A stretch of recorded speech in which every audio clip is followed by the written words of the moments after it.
Hey, what's up guys? It's Hazard. There's been big news circulating the internet this whole week about, the cross-network compatibility between Sony, Microsoft, and PC.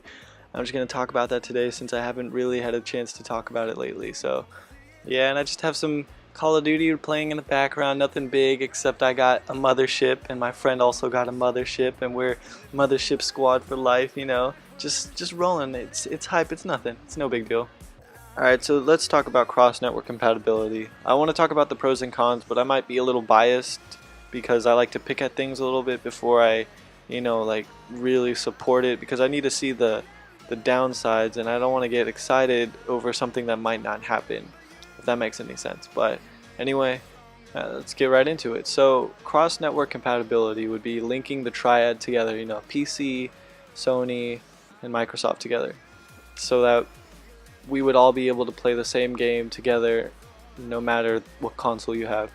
And I like the idea, right? Playing with my friends that have a PS4, and being able to talk to them, because I don't have one, and I don't plan to buy one because it's out of my budget right now. But it's like, I don't know, it would be different because PC players have the ability to mod and implement the game way easier than us console players, and I just think it would be hard to pair us together, and it'd be weird to set up the servers because they're talking about setting up Steam on Xbox, and I just don't know how that's gonna work. Because are you gonna make all games available on Steam and then we'd have to run it through Steam, or is it gonna be just a game that you download and the network's gonna be based on Steam? I just don't understand how that link together. Like, it's a really good concept to have, it's just harder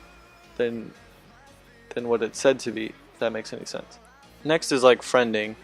Okay, so if they don't do the Steam app and you don't have to log in on Steam to be able to play your games with your friends, it's like, how would you be able to friend them? Because if you have the cross-platform thing, then like PC, I believe, uses Steam to add friends, and then Sony, you have to friend request somebody like 360 and they have to friend you back in order for them to show up on your friends list. And then on Xbox, you just have to follow them and they show up on your friends list, and if they follow you back, you just become friends. So it's like, you have all these different things, and are you gonna make something new, or are you gonna put Steam on? And it's like, I just don't understand how it's gonna work, because you have all these different components and you don't have a way to unify it entirely without like making an app for it, or and if they make an app for it, then how am I going to check if they're online? Like, do I have to go on the app and open it, or am I going to have it open, or is there going to be like a sidebar, or is it going to be like another add-on on the side, like under my friends? There's so many questions and they haven't really given us the full answer yet, so it's kind of confusing when you think about it, but it's just hard to understand, is what I'm saying. Like, this is from like my point of view. It's just you have a good idea and you set it out there, and now people expect for you like to go through with it, right? And people expect to have it in the later years, but you don't really have a basis for it. So it's like you're kind of trapping yourself, is what I'm saying. And maybe they do have a plan, but it's just they haven't really put out a full plan out there. They just said it's up to the publishers, but if it's up to the publishers, then you need to help them also, right? So I don't know, I'm just spitballing here, but it's just confusing, because you have something but you're not really following through with it all the way. Because I haven't had any new news, and it's only been like not even a week yet, so maybe they're gonna come up something new, but I just don't want to have like an app and then have to go on the app to check for friends, and like have to go out of my way. I just want it to be unified, if that makes any sense. And I don't want to like kill it. I don't want to like, this is a bad idea. It's a great idea, right? I've always wanted that, and I've always wanted to play with my friends on different systems. I've always talked about that. Like, that would be amazing. It's just, it would be hard now that I'm thinking about it, because there are all these different things that you can put together, and all these different like attributes about the consoles and everything, and it's just a pain to think about it. It's hard to like go around it, because you could have like a shortcut, which is just make an app and then they have to friend each other through the app, they have to play the game through the app, and that's how you do it, right? They'll link all the things, like all the games that are compatible with other systems through that app, and that would be Steam, right? That would probably be Steam. Okay, and if you do that, it's like, I don't know, it's just like, do you have to buy the games through Steam also? Cause Steam is its own thing, right? You can pay for things on Steam with like your credit card. What I'm saying is that, am I going to be able to, you know, transfer my funds from Sony or Microsoft to Steam?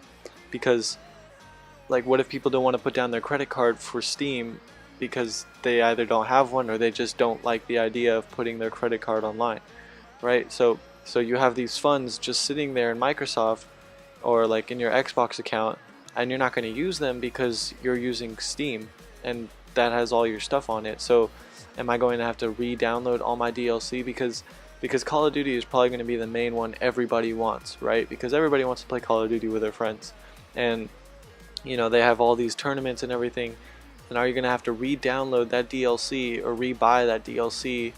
Because nobody wants to do that, right? Like, you don't want to go out of your way to play with your friends and have to buy the same stuff again, right? Because what if you bought the season pass for, let's say, The Division, Destiny, and Call of Duty, right? And they all get cross-network, and you want to play with your friends, but you can't play the Taken King, right? So you go to the Division, and the Division, you know, season pass and the DLC comes out already, right? And you're psyched to play it, but you don't have it on Steam. You only have it on Xbox because you bought the season pass for Xbox, right? So you're like, let's just play Call of Duty. But Call of Duty has the same thing. It's all season pass, and you want to play, you know, the new Zombies map, right? But it's only on Xbox. You only have it on Xbox. So you're going to either have to re-buy it or re-download it. And those are two completely different things, because re-buying it would cost an enormous amount of money, right? Because it's $50 for the season pass, and I believe it's $40 for the Division, and I forgot how much it was for the Taken King, but it'd be over $100. And for most people, that's just too much for something they've already bought. Like, they've already had that and used it, and it would just be so much of a hassle to re-buy that. And I know this is really one-sided, but I completely support, you know, the cross-network compatibility. You know, like, I just want to pick at things because they like really haven't put out any hard evidence, and I haven't put out any hard facts either. Like, this is just my backhand knowledge, but besides that, I completely support the idea and everything. It's just hard to get behind, if that makes any sense. But this will be the end of this video. Remember to like, share, and subscribe, and peace. And 2 motherships in one game? I mean, can I get a let's go, baby?